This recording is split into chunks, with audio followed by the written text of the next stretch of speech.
हम शुरू करने जा रहे हैं एनसीईआरटी मैथ्स क्लास 11 एक्सरसाइज 1.4। तो इसे स्टार्ट करने से पहले इसमें आने वाली चीजों के बारे में थोड़ा सा जान लेते हैं। तो सबसे पहले हम वेन डायग्राम के बारे में देखने वाले हैं।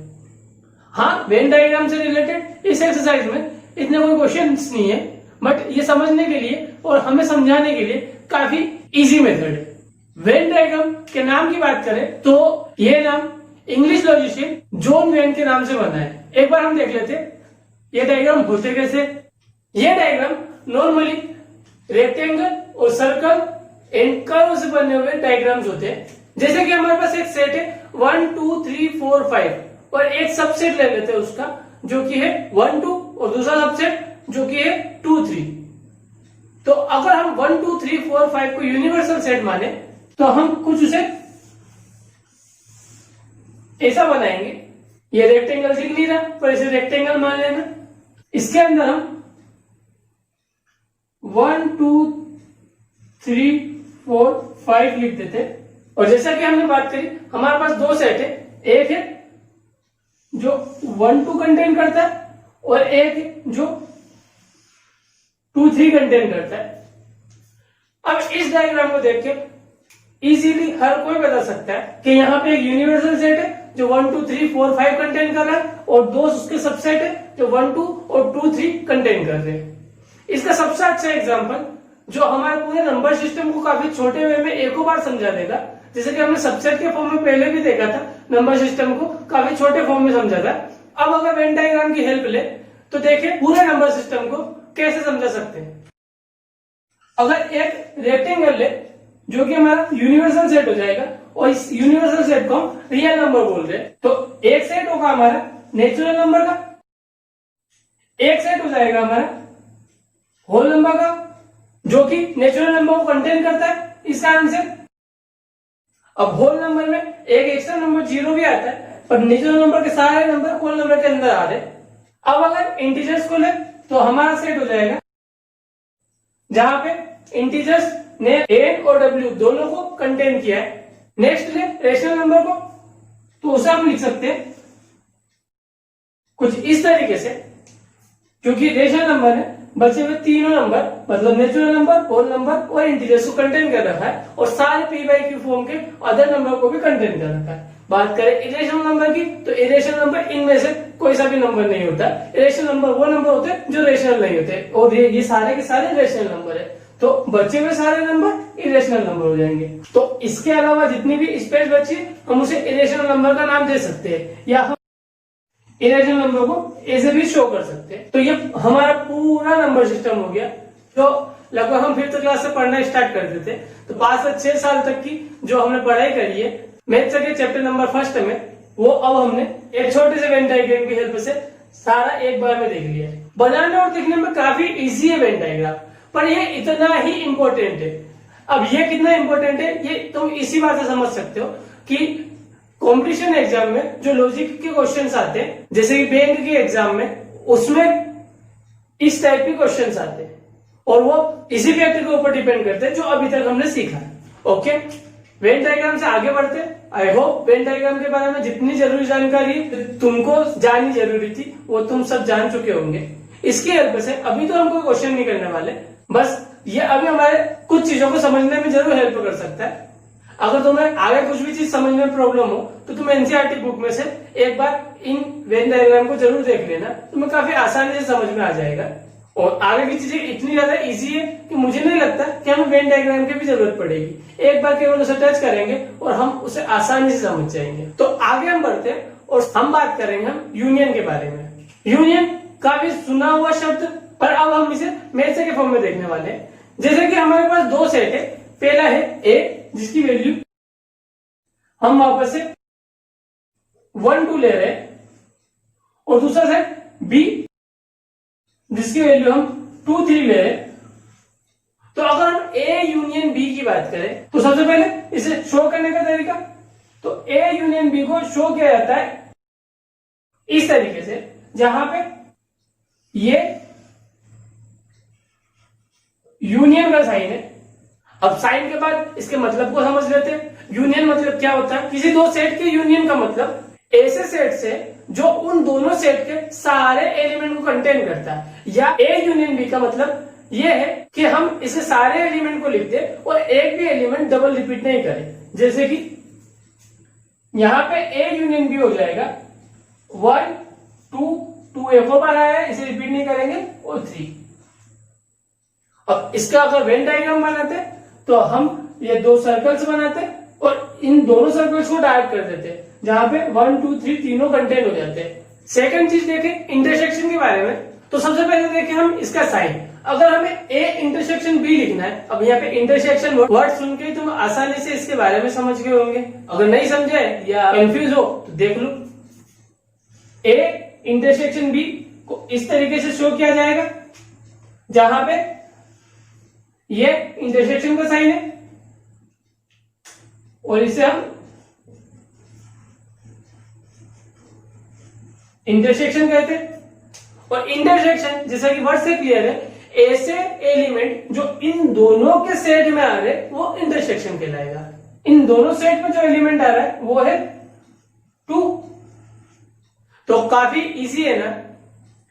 और इसी तरीके से ये एक्सरसाइज भी काफी ज्यादा इजी होने वाली है। अब एक बात और देखें, यहां पे तो इन दोनों के पास इंटरसेक्शन था, मतलब 2 इन दोनों का इंटरसेक्शन था। पर अगर एक सेट ले हम सी, जिसकी वैल्यू हम 4 5 रख दें, और उसके बाद अगर हम ए इंटरसेक्शन सी देखें तो वो क्या होगा। अब यहां पे कुछ भी चीज कॉमन नहीं है, तो इसका मतलब वो 5 होगा। और अगर इसका वेन डायग्राम बना के देखें तो ए का वेन डायग्राम ऐसा था और सी का ऐसा हो जाएगा, और ये आपस में कनेक्ट नहीं। तो ऐसे सेट्स जिनका इंटरसेक्शन 5 होता है, मतलब जिनका इंटरसेक्शन होता ही नहीं, वो डिसजॉइंट सेट कहलाते हैं। एक बार हमारे मेमोरी बोर्ड पे ये इंपॉर्टेंट पॉइंट्स लिख लेते हैं। जैसे कि फर्स्ट ये था यूनियन का साइन, इंटरसेक्शन का साइन, इसे हमने यूनियन और इसे हमने इंटरसेक्शन बोला था।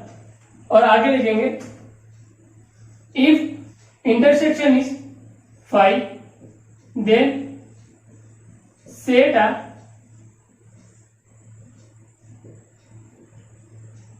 डिसजॉइंट। नॉर्मली मैथ्स में नोट्स तो नहीं बनते, फिर भी हम बना रहे, और ये केवल इसलिए ताकि हम ये जान सके कि हमें इस एक्सरसाइज में ज्यादा कुछ नहीं, केवल इतना सा सीखने के लिए मिला था। न जाने क्यों मैथ्स को इतना टफ सब्जेक्ट समझा जाता है। अगर किसी दूसरे सब्जेक्ट की बात करें तो उनमें हर चैप्टर में बहुत सारी चीजें ऐसी होती है जो याद रखने की जरूरत पड़ती है, पर अगर हम मैथ्स की बात करें तो कुछ ही चीजें होती है जो हमें नहीं सीखनी होती है। बस उन्हीं का यूज करके और हमारे कॉन्सेप्चुअल माइंड का यूज करके हम क्वेश्चन को सोल्व करते हैं। इसलिए इसमें याद करने जैसी चीजें न के बराबर होती है, बस इंटरेस्ट का फर्क पड़ता है। आप इसमें इंटरेस्ट लोगे तो आपके लिए काफी ज्यादा इजी होने वाली है, मतलब आप मैथ से एडिक्ट हो जाओगे। और आपको अगर इंटरेस्ट नहीं है तो आपके लिए टफ सब्जेक्ट हो जाएगा। तो केवल सीखने वाला मोड ऑन कर दो कि आपके लिए काफी ज्यादा इजी सब्जेक्ट हो जाएगा। यहाँ पे यूनियन और इंटरसेक्शन के कुछ प्रॉपर्टीज के बारे में भी बताया गया है, पर वो इस एक्सरसाइज में हमारे यूज नहीं आएगा। तो जब अब वो हमारे यूज आएगा तब हम उसके बारे में डिस्कस करेंगे। अगर अभी हम उसके बारे में लिख भी देंगे तो उसे केवल मेमोराइज करना पड़ेगा, और जो हमारे लिए कठिन हो जाएगा। इसलिए अभी उन चीजों को छोड़ते और जो चीजें अभी यूज आने वाली उनको लेके चलते। तो एग्जाम्पल से स्टार्ट करते हैं। एग्जाम्पल 12 देख रहे हैं। Let a equal to 2 4 6 8 and b equal to 6 8 10 12 find a union b। जैसा कि अभी हमने किया था, a इक्वल टू 2 4 6 8 दिया है, b इक्वल टू 6 8 10 12 दिया है। हमें a यूनियन b बताना है, तो हम सारे एलिमेंट को लिखेंगे और जो कॉमन है उन्हें केवल एक बार लिखेंगे। तो 2 4 6 8 6 आ गया, 8 आ गया, 10 12। तो ये एग्जांपल यहीं पे खत्म होता है। एग्जांपल 13 की बात करें तो a दिया है AEIOU और b दिया है AIU। हमें बताना है show that A union B equal to ए।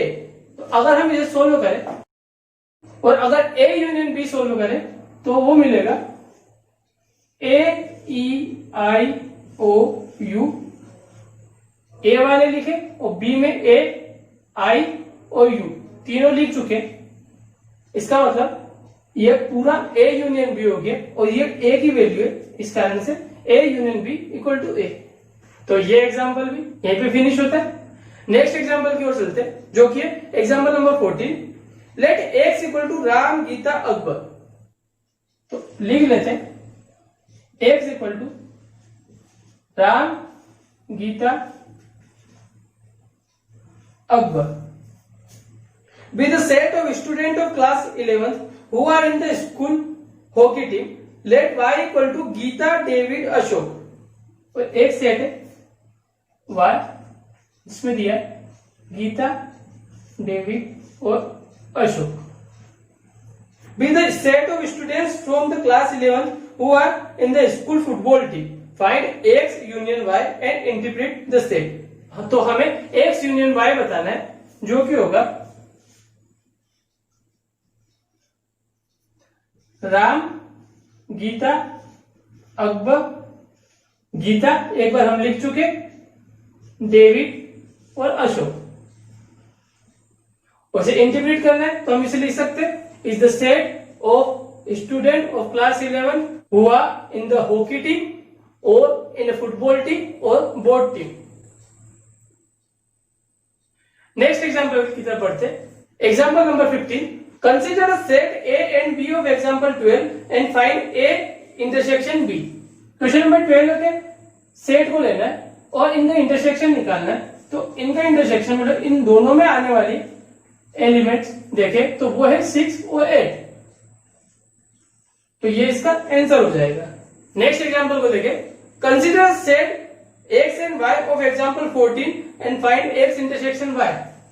अब 14 का एग्जाम्पल देखे और इसमें अगर x इंटरसेक्शन y निकालना है तो केवल एक एलिमेंट है जो दोनों में आ रहा है वो है Gita. Example 17। Let a equal to 1 to 10 and b equal to 2 3 5 7 find a intersection b and hence show that a intersection b equal to b। तो एग्जाम्पल 17 में दिया है a equal to 1 to 10 and b equal to 2 3 5 7। हमें a intersection b निकालना है तो दोनों के अंदर 2 आ रहा है, 3 आ रहा है, 5 आ रहा है और 7 आ रहा है। और हम अच्छे से देख सकते हैं ये सेट b के बराबर है। तो ये बात प्रूव होती a intersection b equal to b। अब एक्सरसाइज की ओर बढ़ते हैं और फटाफट क्वेश्चंस को कर लेते हैं। Exercise 1.4 question number first. Questions को थोड़ा जल्दी करने के लिए अगर सेट्स रोस्टर फॉर्म में दिए तो हम डायरेक्ट आंसर लिखने वाले, बट एग्जाम में शो करने के लिए जो दिए गए सेट है उसे हमको लिख के बताना पड़ेगा। तो एक्सरसाइज 1.4 क्वेश्चन नंबर फर्स्ट, उसका first bit that x equal to 1 3 5 and y equal to 1 2 3। Question first था find the union of each of the following pair of sets. हमें यूनियन बताने। फर्स्ट बिट है x equal to 1 3 5 and y equal to 1 2 3। तो x union y हो जाएगा। x में था 1 3 5 और y में था 1 2 3, तो 1 2 3 5। Second bit a equal to a e i o u, b equal to a b c। तो a यूनियन b देखें तो a e i o u और a b c को मिला दे तो हो जाएगा a जो दोनों में है b c e i o u। Third bit ये सेट बिल्डर फॉर्म में, तो पहले रोस्टर फॉर्म में लिख लेते। a इक्वल टू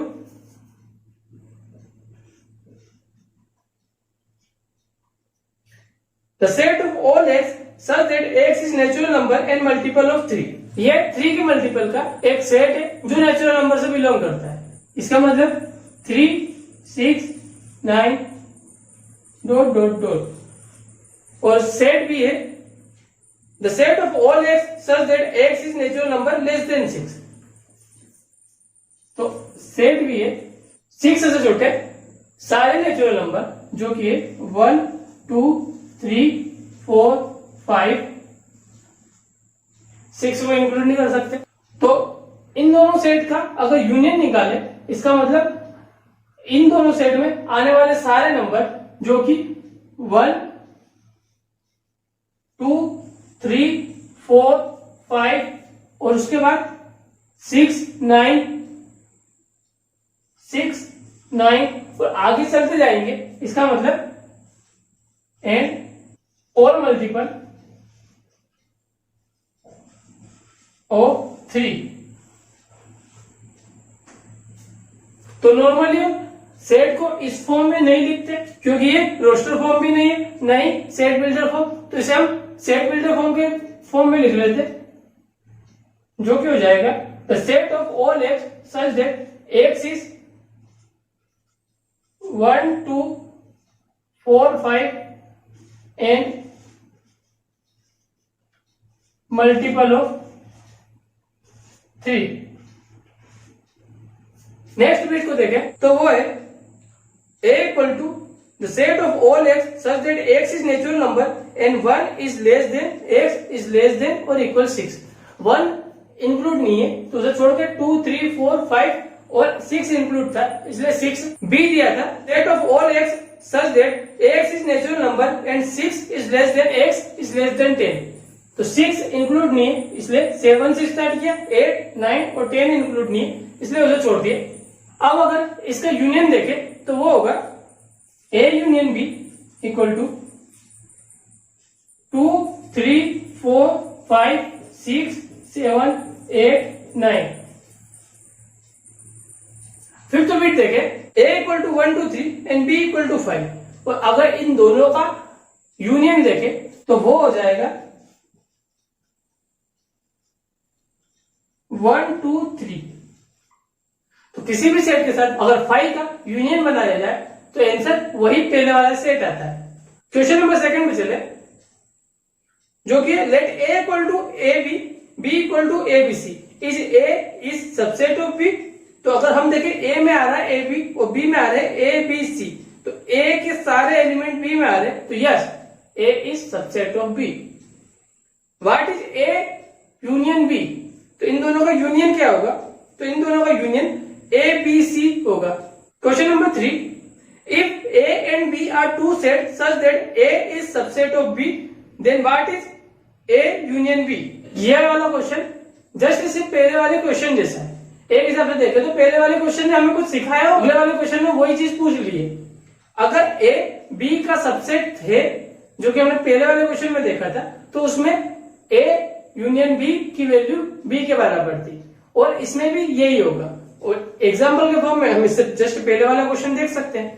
तो then what is a union b का आंसर हो जाएगा b, क्योंकि सबसेट होने के कारण से a के सारे एलिमेंट b के पास है और यूनियन में हम कोई भी नंबर रिपीट नहीं करते। Question number 4, if a equal to 1 2 3 4 b equal to 3 4 5 6 c equal to 5 6 7 8 and d equal to 7 8 9 10 find. तो हमें a b c और d चार सेट की वैल्यू दी है और उसके बाद हमें कुछ वैल्यूज फाइंड करनी है, तो उसे करके देखते हैं। a यूनियन b, a और b का यूनियन देखें तो हो जाएगा 1 2 3 दोनों में, 4 दोनों में, 5 और 6। a यूनियन c तो उसकी वैल्यू हो जाएगी 1 2 3 4 जो कि केवल a में है और c में आने वाले 5 6 7 8। b यूनियन c 3 4 5 दोनों में है, 6 7 8। b यूनियन d 3 4 5 6 7 8 9 10 दोनों में कुछ भी रिपीट नहीं है। a union b union c, तो a union b union c में या तो पहले a और b का यूनियन कर दे, उसके बाद c से यूनियन कर ले, या पहले बी और सी का यूनियन कर ले, उसके बाद ए का यूनियन कर दे, जैसा हम चाहे वैसा कर सकते हैं। हमारे पास ए यूनियन बी की वैल्यू है 1 2 3 4 5 6 और सी के साथ इसका यूनियन कर दे तो आंसर हो जाएगा 1 2 3 4 5 6 और सी में है 5 6, इसमें पहले से थे 7 8। इसी तरीके से A union B union D, तो ए यूनियन बी को पहले लिख देते 1 2 3 4 5 6, उसके बाद डी से अगर यूनियन करें तो 7 8 9 10। B union C union D, तो इनमें से हमारे पास बी यूनियन सी है 3 4 5 6 7 8 और अगर डी के साथ यूनियन करें तो 7 और 8 पहले से है 9 और 10। तो ये हमारा क्वेश्चन नंबर 4 ये कंप्लीट होता है। क्वेश्चन नंबर 5 की ओर बढ़े तो क्वेश्चन में दिया है find the intersection of each of the pair of set of question 1 above. तो क्वेश्चन फर्स्ट हमें जो सेट दिए थे उसका हमें इंटरसेक्शन पता करने है, तो उसे सोल्व करके देखते हैं। तो पहला था x 1 3 5 और y था 1 2 3, दोनों के अंदर कॉमन चीज आ रही है 3 जो कि उनका इंटरसेक्शन हो जाएगा। सेकंड a की value a e i o u है और b की वैल्यू a b c है, दोनों में कॉमन चीज आ रही है 1। तीसरे में हमने पहले देखा था जब इसको रोस्टर फॉर्म में लिखा था तो a की वैल्यू थी 3 के सारे मल्टीपल मतलब 3 6 9 और आगे सब, और b की वैल्यू थी 1 2 3 4 5, तो दोनों के अंदर अगर कॉमन देखें तो केवल 3 है। फोर्थ वाला इसका भी रोस्टर फॉर्म हमने पहले देखा था, तो फर्स्ट के अंदर 1 से बड़ा और 6 के बराबर, इसका मतलब 1 2 3 4 5 6, और बी वाले में था 6 से बड़ा और 10 से छोटा मतलब 7 8 9। अब अगर यहाँ पे ध्यान से देखें तो दोनों में कुछ भी कॉमन नहीं है, इसका मतलब ए यूनियन बी 5 हो जाएगा। और लास्ट वाला a इक्वल टू 1 2 3 और b इक्वल टू 5, तो जब भी किसी सेट और 5 का अगर इंटरसेक्शन ले तो आंसर हमेशा 5 होता है, और अगर यूनियन ले तो आंसर a हो जाता है। नेक्स्ट क्वेश्चन की ओर बढ़ते हैं जो कि क्वेश्चन नंबर 6। तो क्वेश्चन नंबर 6 में क्वेश्चन नंबर 4 की तरह 4 सेट दिए, उसके बाद हमें कुछ वैल्यूज निकालनी, तो क्वेश्चन को करके देखते हैं। A दिया है 3 5 7 9 11, B दिया है 7 9 11 13, C दिया है 11 13 15 और D दिया है 15 और 17। अगर A इंटरसेक्शन B देखें तो वो हो जाएगा A और B के बीच में जो कॉमन आ रहे हैं वो एलिमेंट मतलब 7 और 9 और 11। B इंटरसेक्शन C, तो दोनों के अंदर जो कॉमन एलिमेंट है वो है 11 और 13। A intersection C intersection D, तो A और C में क्या एक जैसे एलिमेंट है वो देखें, तो A और C में एलिमेंट एक जैसे आ रहे हैं केवल 11। अब 11 का D से इंटरसेक्शन करें तो कोई भी एलिमेंट नहीं आ रहा है, क्योंकि 11 और 15 17 में कुछ भी कॉमन नहीं है, इस कारण से ये हो जाएगा 5। फोर्थ देखें A इंटरसेक्शन C, अभी हमने किया था, आ रहा था आंसर 11। B इंटरसेक्शन D, दोनों के अंदर कोई भी नंबर कॉमन नहीं है मतलब 5। A intersection of B union C, तो थोड़ी देर पहले मैंने एक बात कही थी कि कुछ प्रॉपर्टीज दी है हमें इंटरसेक्शन और यूनियन की, वो इस एक्सरसाइज में यूज नहीं आ रही है, बट वो यहाँ पे यूज हो सकती है। मतलब वहां पे मैं गलत था, बट इन केसेस में उन प्रॉपर्टीज के बिना करना ज्यादा हेल्पफुल रहेगा, क्योंकि क्वेश्चन छोटा हो जाएगा। अगर इनमें वो प्रॉपर्टी लगा देंगे तो क्वेश्चन बड़ा होने वाला है, जो कि इन तरीकों में चेंज हो जाएगा, इसलिए हम बिना प्रॉपर्टी के करने वाले। तो B और C का अगर यूनियन देखें तो B और C का यूनियन हो जाएगा 7 9 11 13 15। और अगर A का इंटरसेक्शन करके देखें तो A और इन पूरे ग्रुप में जो कॉमन आ रहा है वो चीज है 7 9 और 11, तो इसका आंसर हो जाएगा 7 9 11। 7 क्यों बढ़े, 7 में पूछा है A इंटरसेक्शन D, तो A और D में कुछ भी कॉमन नहीं है, इसका आंसर ये भी 5 हो जाएगा। अगला क्वेश्चन B टेट A intersection of B union D, तो पहले B यूनियन D कर लेते हैं। B और D का यूनियन हो जाएगा 7 9 11 13 15 17। अब ए के साथ इसका इंटरसेक्शन करके देखें तो 7, 9 और 11 ये एलिमेंट कॉमन रहेंगे। इसका आंसर हो जाएगा 7, 9, 11। 9th बिट देखें ए इंटरसेक्शन बी, तो पहले ए इंटरसेक्शन बी देखें तो वो हमारे पास है 7, 9, 11। इसका इंटरसेक्शन देखना है बी यूनियन सी से, बी यूनियन सी होगा 7, 9, 11, 13, 15। तो इन दोनों का यूनियन और इस वाले सेट से इंटरसेक्शन देखें, इनमें कॉमन एलिमेंट है 7, 9, 11। तो इसका भी आंसर 7, 9 और 11 हो जाएगा। 10 ए यूनियन डी, फिर इंटरसेक्शन बी यूनियन सी। तो सबसे पहले ए यूनियन डी देखें तो ए और डी का यूनियन मतलब एक पूरा सेट और बी यूनियन सी, इसका मतलब 7, 9, 11, 13 और 15। अब इनमें अगर कॉमन एलिमेंट देखें तो वो हो जाएंगे 7, 9, 11। इसके अलावा एक नंबर और आ जाएगा जो है 15। तो इसका आंसर हो जाएगा 7, 9, 11, 15। थोड़ा बहुत डाउट लग रहा तो इससे पहले यूनियन के फॉर्म में सोलो करके देख लो और उसके बाद इन दोनों का इंटरसेक्शन निकाल लेना। अगले क्वेश्चन की ओर बढ़ते हैं जो कि क्वेश्चन नंबर 7। क्वेश्चन में पूछा if A is a set of all x such that x is a natural number, इसका मतलब 1, 2, 3 डॉट डॉट डॉट। इसके बाद देखिए अगला set B is a set of all x such that x is an even natural number, इसका मतलब 2, 4, 6 dot dot dot. अगला देखें C is a set of all x such that x is an odd natural number, इसका मतलब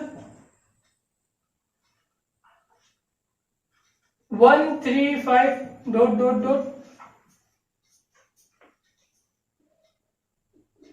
और last में D is a set of all x such that x is prime number। तो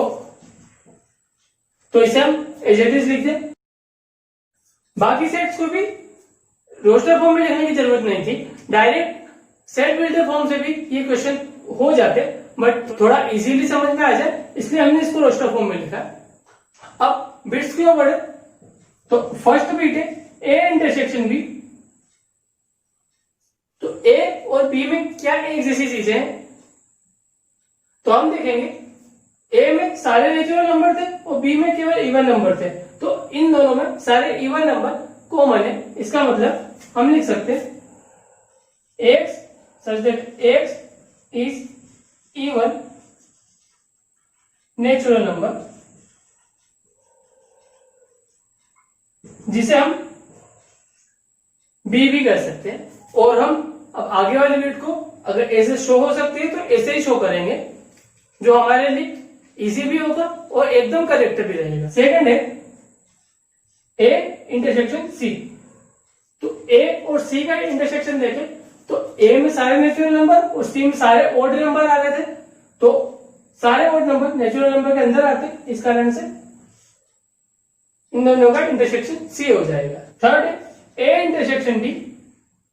D में सब prime number है और ए में सारे नेचुरल नंबर, इसका मतलब दोनों का इंटरसेक्शन वापस से डी हो जाएगा क्योंकि ए के अंदर सारे प्राइम नंबर आ गए। फोर्थ है बी इंटरसेक्शन सी। तो बी था सारे इवन नंबर और सी है सारे ओड नंबर, और जो इवन होते वो ओड नहीं हो सकते, इसका मतलब इनमें कुछ भी कॉमन नहीं, तो इनका इंटरसेक्शन हो जाएगा 5। नेक्स्ट है बी इंटरसेक्शन डी। अब बी है सारे इवन नंबर और डी है सारे प्राइम नंबर, तो एक ही नंबर ऐसा है जो इवन भी है और प्राइम भी है, और वो है 2। लास्ट है सी इंटरसेक्शन डी। तो सी और डी का इंटरसेक्शन देखना है, तो सी थे सारे ऑड नंबर और डी थे सारे प्राइम नंबर, इन दोनों का इंटरसेक्शन करें तो सारे प्राइम नंबर आ जाएंगे, केवल 2 नहीं आएगा। तो इसे हम ऐसा लिख सकते हैं the set of all x such that x is odd prime number।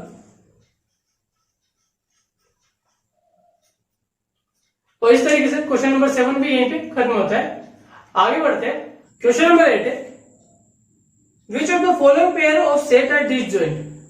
तो डिसजॉइंट बताने और डिसजॉइंट के लिए हमने पढ़ा था इफ अगर दोनों का इंटरसेक्शन 5 होता है, मतलब इन दोनों में कोई भी एलिमेंट सेम नहीं है, तो वो सेट डिसजॉइंट होता है। तो सबसे पहले हम इन्हें रोस्टर फॉर्म में देख लेंगे। 1 2 3 4 and the set of all x such that x is natural number and 4 is less और इक्वल एक्स इज लेस और इक्वल 6। तो यहां पे ए की वैल्यू है 1 2 3 4 और बी की वैल्यू है 4 5 6। तो इन दोनों का इंटरसेक्शन है 4, इस कारण से ये डिसजॉइंट सेट नहीं है।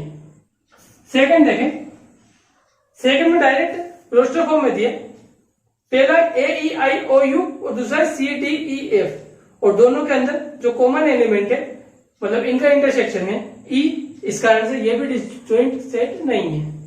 थर्ड वाला देखें, एक्स इज इवन इंटीजर और सेकंड सेट में दिया एक्स इज ऑड इंटीजर, और इवन और ऑड में कुछ भी कॉमन नहीं होता है, इस कारण से ये वाला सेट डिसजॉइंट सेट है।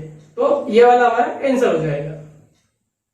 क्वेश्चन नंबर 9 की तरफ बढ़ने से पहले डिफरेंस ऑफ सेट और उसके एग्जांपल को देख लेते हैं। डिफरेंस ऑफ सेट काफी इजी चीज है, जैसे कि एग्जांपल नंबर 18 से स्टार्ट करते हैं। हमें दिया है a इक्वल टू 1 2 3 4 5 6 और b इक्वल टू दिया 2 4 6 है। हमें निकालना है a minus B in b minus A. तो कैसे करते हैं सेट का डिफरेंस? तो काफी सिंपल सी चीज है, जो हमें आगे वाला सेट दिया है उसमें से वो सारे एलिमेंट को माइनस कर देना है जो पीछे वाले सेट में है, मतलब बी में है। तो आगे वाला सेट है ए, तो ए में से वो सारे एलिमेंट माइनस कर देंगे जो पीछे वाले सेट मतलब बी में है। तो अगर ए में से बी वाली चीज हटा दे तो एक 2 गायब हो जाएगा, 1 बच जाएगा, 3 बच जाएगा, 4 इसमें माइनस हो जाएगा, 5 बच जाएगा, 6 इसमें तो वो माइनस हो जाएगा। अब यहाँ पे देखो बी में बच गया 8, पर इससे कोई भी फर्क नहीं पड़ता, पीछे वाले नंबर सेम केवल डिफरेंस का आएंगे, उसका अगर कोई एलिमेंट बच जाता है तो भी कोई फर्क नहीं पड़ता। हमें यहाँ पे कोई -8 नहीं लिखना है, हमें केवल एक ही एलिमेंट लिखने हैं और वो सारे एलिमेंट हटा देने जो इन दोनों के इंटरसेक्शन में आते हैं। समझ में आया होगा? अब b माइनस ए करके देखें तो हमें b के वो सारे एलिमेंट लिखने, पर जो इन दोनों के इंटरसेक्शन में उनको हटा देना है। तो 2 a में है माइनस हो जाएगा, 4 ए में है माइनस हो जाएगा, 6 ए में है माइनस हो जाएगा, केवल 8 बच जाएगा जो कि हमारा आंसर हो जाएगा। तो ये था डिफरेंस ऑफ सेट। और एक बात अच्छे से देखने को मिली है, a माइनस बी माइनस ए के बराबर बिल्कुल भी नहीं होता है, तो ये बात ध्यान रखना। एग्जाम्पल नंबर 19 है, let v equal to A E I O U and b equal to AIKU. Find B minus B and B minus B. Mentally कर सकते हो। सबसे पहले B माइनस बी निकालना है, तो B के सारे एलिमेंट लिख लेते हैं और उसमें से B वाले सारे एलिमेंट हटा देते। तो A हटा देते, E बच जाएगा, I हटा देते, O बच जाएगा और U हटा देते। K B में था ही नहीं, इसलिए कोई फर्क नहीं पड़ता। b माइनस बी देखें तो b के सारे एलिमेंट पर जो इंटरसेक्शन है वो नहीं लिखना है, a दोनों में हट जाएगा, i दोनों में हट जाएगा, k दोनों में नहीं है, k लिख देंगे और u दोनों में हट जाएगा, तो ये b माइनस बी हो जाएगा। अब इससे रिलेटेड क्वेश्चन क्यों पढ़ते हैं? तो क्वेश्चन नंबर 9 में क्वेश्चन नंबर 4 और 6 की तरह 4 सेट दिए और फिर हमें कुछ बीट्स दिए जिनकी हमें वैल्यू निकालनी है। अब हमने केवल 4 बीट लिए क्योंकि क्वेश्चन काफी ज्यादा बड़ा हो जाएगा और ये काफी इजी क्वेश्चन भी है।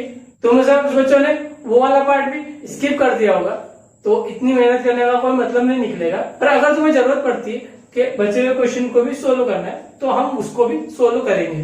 पर अगर ऐसा लगता है तो तुम कमेंट सेक्शन में जरूर लिख देना। अभी इस क्वेश्चन को करते, हमें a माइनस बी निकालना है, तो a में से b के सारे एलिमेंट माइनस कर देंगे, तो 3 बच जाएगा, 6 बच जाएगा, 9 बच जाएगा, 12 दोनों में माइनस हो जाएगा, 15 बच जाएगा, 18 बच जाएगा, 21 भी बच गया।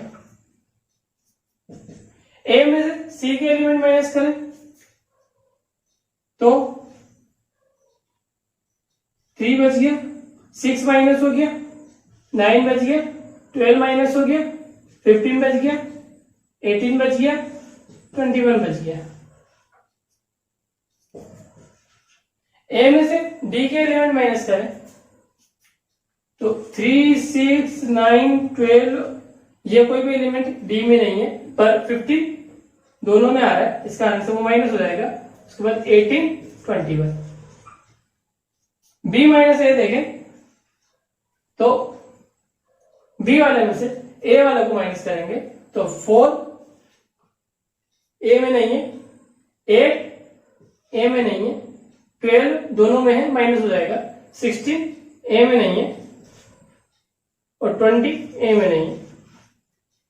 इसी तरीके से बचे हुए सारे क्वेश्चंस को कर लेना, और किसी भी क्वेश्चन में डाउट हो तो कमेंट सेक्शन में जरूर पूछ लेना। हम क्वेश्चन नंबर 10 की ओर बढ़ते। क्वेश्चन नंबर 10 है, if x equal to a b c d and y equal to f b d g find. तो x की वैल्यू दी a b c d और y की वैल्यू दी है f b d g, तो हमें फाइंड करना है x माइनस 5, इसके अलावा y माइनस x। तो पहले बीट में हमें फाइंड करना है x माइनस y। x वाले में से अगर y वाले माइनस करें तो a नहीं है, b दोनों में माइनस हो जाएगा, c नहीं है, d दोनों में माइनस हो जाएगा, तो ये आंसर हो जाएगा। y माइनस x करें, f इसमें नहीं है, b दोनों में है, d दोनों में है और g इसमें नहीं है। x इंटरसेक्शन y करें तो इन दोनों में जो माइनस हुए वही इन दोनों के इंटरसेक्शन थे, इन दोनों में माइनस हुए हैं b और d, और यही डिफरेंस में सबसे खास बात है, दोनों में जो इंटरसेक्शन है वो डिफरेंस में नहीं लिखे जाते। क्वेश्चन नंबर 11 की ओर बढ़े। क्वेश्चन में दिया है if r is a set of real number, हाँ हम जानते हैं r रियल नंबर को शो करता है, and q is a set of rational number, हाँ, then what is r minus q। अगर रियल नंबर में से सारे रेशनल नंबर हम माइनस कर दे तो क्या बचेगा। तो अगर हम वीडियो को पीछे करके देखें तो स्टार्टिंग में हमने इसका वेन डायग्राम बनाया था, और अगर हम रेशनल नंबर को हटा दे तो वहां पे केवल एक सेट बचा था जो कि t था, मतलब इरेशनल नंबर, तो इसका आंसर हो जाएगा इरेशनल नंबर। अब तुम्हारे लिए एक क्वेश्चन, अगर q माइनस r करते तो उसका आंसर क्या होता। अगर सीख गए हो तो कमेंट सेक्शन में जरूर लिखना। Question number 12, state whether each of the following statement is true और फॉल्स, जस्टिफाई योर आंसर। हमें ट्रू फॉल्स बताना है और क्यों है ये भी बताना है। पहला 2, 3, 4, 5, 6 एंड 3, 6 आर डिसजॉइंट सेट, तो इसे सोल्व करके देख लेंगे तो हमें पता पड़ेगा कि इनका इंटरसेक्शन आ रहा है 3, और कोई भी सेट जिनका इंटरसेक्शन 5 होता है वही डिसजॉइंट सेट कहलाता है, पर यहाँ पे 3 इसका आंसर डिसजॉइंट सेट नहीं कहलाएगा। Second, A E I O U and A B C D are disjoint set, तो इन दोनों में कॉमन चीज आ रही है ए, और इंटरसेक्शन 5 होना चाहिए था जो कि नहीं है, इसका आंसर ये भी डिसजॉइंट सेट नहीं है, इसका मतलब ये भी false. 2, 6, 10, 14 and 3, 7, 11, 15 are disjoint set, तो अगर इन दोनों में कॉमन चीज देखें तो यहाँ पर कोई भी कॉमन चीज नहीं है, मतलब इसका इंटरसेक्शन 5 है, इसका आंसर ये डिसजॉइंट सेट है, मतलब ट्रू।